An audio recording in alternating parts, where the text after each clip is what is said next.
Halo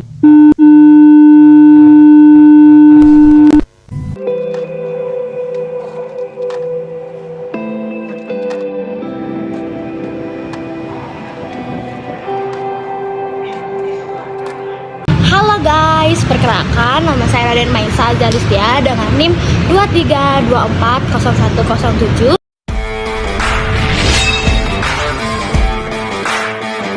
Dan teman saya, hai, perkenalkan nama saya Cynthia Hailan dengan NIM 23240108.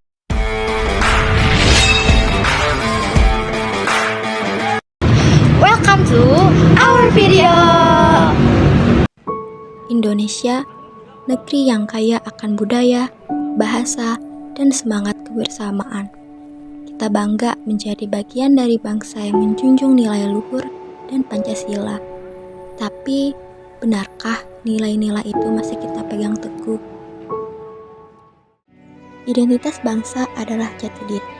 Ia hidup dalam kejujuran, gotong royong, dan rasa keadilan. Jadi, ketika nilai itu dilanggar, kita bukan hanya menghadapi masalah hukum, tapi juga krisis karakter. The revolution about to be televised. You picked the right time, but the wrong. No, no, no, no, no!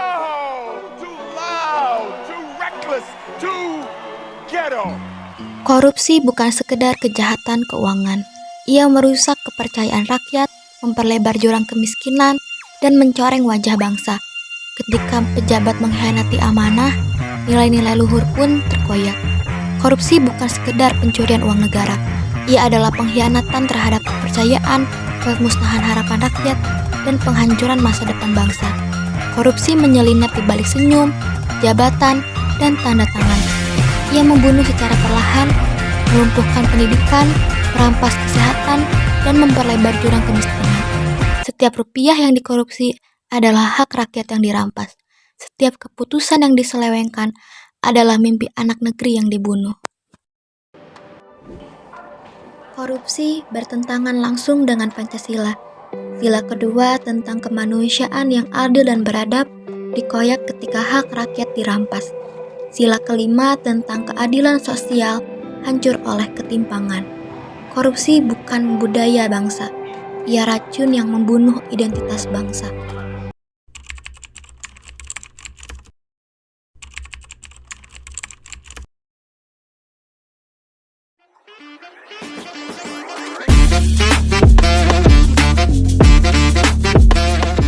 Sehat Ibu? Alhamdulillah. Gimana? Mohon maaf Ibu ganggu waktunya. Iya, gak apa-apa. Perkenalkan nama saya Cynthia Hailan, Iya. mahasiswa SMA Arianti. Iya. Di sini saya mau wawancarai Ibu terkait identitas bangsa Indonesia. Iya. Sebelumnya perkenalkan dulu, nama Ibu siapa? Nama Aritawati, pekerjaan ibunya sebagai mengurus rumah tangga, juga alhamdulillah dipercaya sebagai pengurus di wilayah. Alhamdulillah jadi Ibu RT Ibu Iya. ya. Jadi mau langsung ke pertanyaan aja boleh Ibu? Iya, mangga. Di sini kan mau membahas tentang identitas bangsa Indonesia. Iya. Menurut Ibu, identitas bangsa Indonesia itu apa sih? Identitas bangsa Indonesia itu identitas yang membedakan bangsa Indonesia dengan bangsa lain, yang dilihat dari nilai sejarahnya, budayanya, bahasanya, serta Pancasila. Iya. Kalau tadi Ibu nyebutin Pancasila ya. Iya. Nah, peran Pancasila sebagai identitas bangsa Indonesia dan nasional itu apa sih Ibu? Perannya itu sebagai pondasi yang membentuk karakter, jati diri, serta jati diri bangsa Indonesia. Tanpa Pancasila mungkin Indonesia akan kehilangan arah dan mudah terpengaruh oleh ideologi yang datang dari luar. Bahaya Ibu ya. Iya. Terus di sini kan lagi zamannya era globalisasi. Iya. Pasti ada dampak baik dan buruknya Iya, dong. iya. Nah, menurut Ibu dampak baik dan buruknya itu apa aja sih? Dampak positifnya yaitu semakin majunya teknologi, ilmu pengetahuan, dan ekonomi juga mempermudah kerjasama antar bangsa, termasuk bangsa Indonesia itu sendiri bekerja sama dengan bangsa yang lain. Negatifnya mungkin akan terpengaruh juga ya pada nilai-nilai kehidupan masyarakatnya, misalkannya aja gaya hidup yang konsumtif, terus melunturnya nilai-nilai kebudayaan bangsa Indonesia itu sendiri seperti itu. Iya. Ibu kan sebagai ibu RT gitu Iya, ya. iya, Terus iya. apa sih yang bisa dilakukan masyarakat dan anak muda untuk melindungi identitas bangsa dari kerusakan moral akibat korupsi? Mungkin dari dini ya, dari misalkan usia remaja itu dikasih edukasi lah tentang pentingnya menjaga identitas bangsa Indonesia, menanamkan nilai-nilai cinta tanah air, misalkan saja jauhi korupsi, jangan korupsi seperti itu. Kenapa? Karena korupsi itu jelas-jelas sangat merugikan bangsa Indonesia serta membuat masyarakat itu semakin tidak percaya kepada pemerintahannya karena mungkin pemerintahannya tidak bisa memberantas korupsi. Nah, dari situlah dari mulai remaja ditanamkan nilai-nilai cinta tanah air, kejujuran, seperti itu.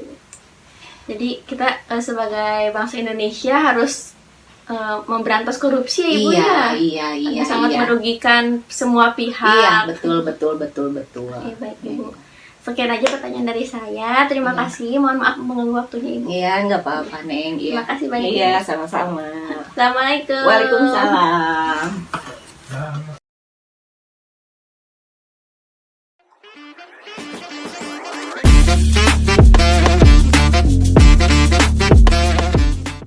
Selamat sore Teteh. Saya Cynthia Helan, mahasiswa SMA Rianti. Di sini saya mau mewawancari Teteh terkait identitas bangsa Indonesia dan korupsi sebagai ancaman bangsa Indonesia. Oke. Sebelumnya boleh minta waktunya sebentar Teh? Boleh. Nama Tetehnya siapa? Nama saya Lantika, panjangnya Lantika Dewi Nugra. Dipanggilnya? Dipanggilnya Kadalanti ataupun Lantika boleh. Panggil Teh Lanti aja kali ya. Boleh. Mau lanjut ke pertanyaannya aja boleh ya Teh? Boleh. Di sini apa yang harus Teh Lanti lakukan sebagai warga negara untuk menjaga identitas bangsa dan melawan korupsi? Karena pasti sudah sering dengar ya Teh ya, sekarang banyak banget isu korupsi dari kemarin-kemarin. Banyak banget. Oke. Aku langsung jawab aja ya. Iya. Kalau mengenai identitas bangsa sendiri, menurut aku sebagai warga negara Indonesia memang identitas bangsa itu kan sangat diperlukan. Nah, untuk kondisi sekarang nih, kayak apa sih yang harus dilakukan untuk menjaga identitas bangsa Indonesia biar nggak terlupakan gitu ya? Itu salah satunya mungkin dengan melestarikan budaya, dengan mencintai kebudayaan Indonesia sendiri. Terus juga kita harus bangga menggunakan bahasa nasional kita, bahasa Indonesia. Terus kita juga bisa melakukan hal-hal yang memang melestarikan budaya. Contohnya misalnya kita dalam mungkin Teteh sama aku sama ya di suku Sunda gitu. Kita bisa ngelestariin dari mulai bahasa Sundanya, terus juga kebudayaan-kebudayaan yang ada di Sunda ini gitu. Dan tadi untuk identitas bangsa sendiri tidak lupa untuk selalu tentang ini nih, menjaga butir-butir nilai Pancasila sendiri. Nah itu memang harus kita harus mengimplementasikan nilai butir-butir Pancasila juga gitu dalam kehidupan. Nah untuk tadi yang terkait korupsi gitu, memang sekarang banyak banget ya gitu. Dari kemarin beritanya kayaknya memanas banget isu-isunya gitu. Dan dari yang saya perhatikan, saya pantau, itu isunya satu korupsi malah merembet ke ranah lainnya gitu.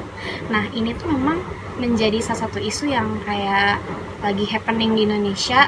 Ini yang kita harus cari solusinya seperti apa gitu kan. Tadi pertanyaannya lebih ke gimana tanggapan saya gitu tentang si korupsi ini.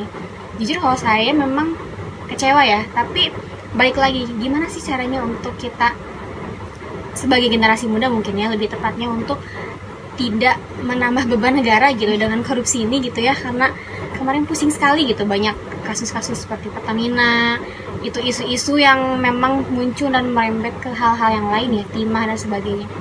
Menurut saya simpel sih, kalau menurut saya selaku generasi muda, saya mewakili mungkin Gen Z sebagian, memang jujur itu mahal ya, tapi memang kita tuh harus punya karakter dari diri sendiri yang memang kita harus punya kejujuran yang pertama gitu. Terus juga kita memang harus disiplin dan punya tanggung jawab, minimal tanggung jawab untuk diri sendiri lah, karena apalagi kalau pejabat-pejabat mungkin itu kan mereka bukan hanya tanggung jawab kepada diri sendiri ya, tapi bertanggung jawab kepada masyarakat juga gitu. Nah itu yang harus diperhatikan dalam korupsi tadi. Cukup nggak atau mau nambah lagi? Cukup. Oke. Ini mau lanjut ke pertanyaan kedua aja boleh Teh? Boleh. Di sini kan Tata sebagai Gen Z ya, generasi muda sekali nih. Terus kita tuh bagaimana sih buat memulihkan identitas bangsa yang sedang banyak banget isu-isu korupsi? Oke. Mungkin aku mewakili Gen Z juga ya.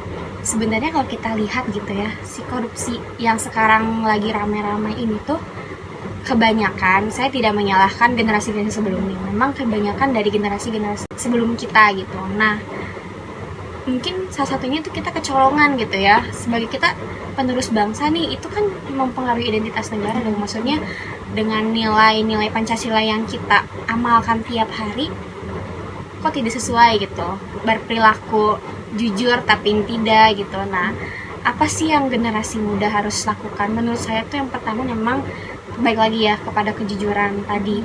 Jujur itu memang sangat mahal gitu. Nah, kita generasi yang zaman sekarang gitu, generasi mungkin dari mulai Gen Z, Gen Alpha, Gen Beta saya sebutnya, itu kita udah melek teknologi. Kita udah dibekali dengan digitalisasi yang sangat luas banget gitu kan. Ya contoh kecilnya adalah sosial media. Kita bisa melakukan, mungkin kita belum bisa memberantas korupsi secara penuh, tapi kita masih bisa untuk mengurangi dampak korupsi itu menggunakan sosial media. Kita bisa memanfaatkan sosial media untuk perantara gitu, mempertahankan identitas bangsa dengan cara tadi itu kita kejujuran nomor 1, disiplin, terus yang tadi kita harus bisa bertanggung jawab ke diri sendiri gitu, dan emang kita memiliki keunggulan, kita memiliki kapasitas untuk nyampe ke teknologi itu gitu, yang mungkin dengan adanya si sosial media ini tuh bisa bikin generasi bangsa itu kita lebih visioner kan dibanding yang sebelumnya.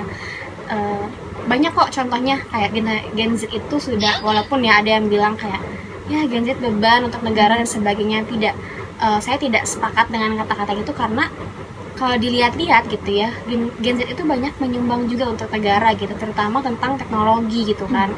Nah, salah satunya menurut saya dengan adanya sosial media itu bisa banget kita contoh ya, kita jangan takut ya untuk melaporkan kasus korupsi yang ada gitu, karena dengan kita tidak melaporkan itu tuh ya itu identitas bangsanya akan rusak gitu. Nah, kalau kita masih takut untuk melaporkan, salah satunya ya, sekarang kan ada media sosial gitu, kita saling bahu-membahu untuk memberantas gitu, kita ingin memberantas nih gitu, tapi apa sih sumbangsi dari Gen Z untuk Indonesia? Ya salah satunya itu, jangan pernah takut untuk mengungkap sebuah kesalahan gitu, karena itu yang bikin identitas bangsa jadi rusak.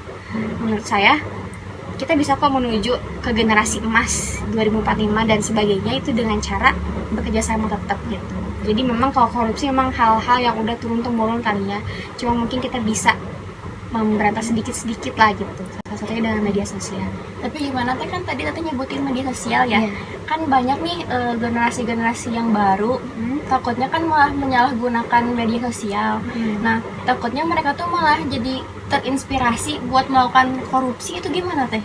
Soalnya kan kalau misalnya korupsi kan dari diri kita juga kayak ada mungkin ada pikiran, berarti menguntungkan dong salah satunya, tapi kan itu nggak baik juga kan ya buat diri kita sendiri ataupun negara. Nah, tanggapan nanti gimana nih? Kalau menurut saya memang media sosial itu ada plus minusnya ya, karena sebelum adanya media sosial yang berkembang pesat juga memang plus minus itu tetap ada gitu. Tergantung kitanya lagi balik. Kalau memang kita merasa prihatin, jujur saya prihatin dengan kondisi bangsa Indonesia yang sekarang yang kacau lah menurut saya gitu ya. Tapi dengan terungkapnya masalah korupsi kemarin dan sebagainya, kita sendiri sebagai warga negara tuh jadinya tersadarkan gitu bahwa oh ternyata pejabat di atas pun kita harus tetap memperhatikan gitu. Nah itu tadi mungkin salah satunya kita masih bisa berperan aktif di kegiatan-kegiatan sosial yang dilakukan oleh pejabat-pejabat. Kita bisa ikut berpartisipasi, misalnya nih Teteh kan mahasiswa ya, Teteh juga bisa menyalurkan aspirasinya Teteh, misalnya masyarakat membutuhkan tidak didengar dan sebagainya, membutuhkan untuk penyaluran aspirasi, Teteh bisa ikut aktif dalam kegiatan sosial pejabat-pejabat gitu. Untuk apa? Mengantisipasi gitu, agar kita bisa memprediksi gitu bagaimana pejabat-pejabat tinggi itu menjalankan tugasnya. Dengan kita seperti itu ke mereka, apa sih yang kita harapkan? Kita tuh mengharapkan transparansi kan sebenarnya. Hanya itu mungkin, keterbukaan. Walaupun sebenarnya masyarakat sendiri tuh punya hak untuk meminta keterbukaan publik gitu ya. Itu ada di undang-undang berapa gitu, saya lupa. Tapi menurut saya hal yang paling bagus sekarang itu adalah kita berperan aktif juga gitu untuk memantau, karena tadi bahu-membahu tadi, karena kita tinggal di negara demokrasi yang emang harus diikut campurkan gitu. Oke, Makasih jawabannya. sama-sama. Makasih, mohon maaf mengganggu waktunya tapi Enggak apa-apa.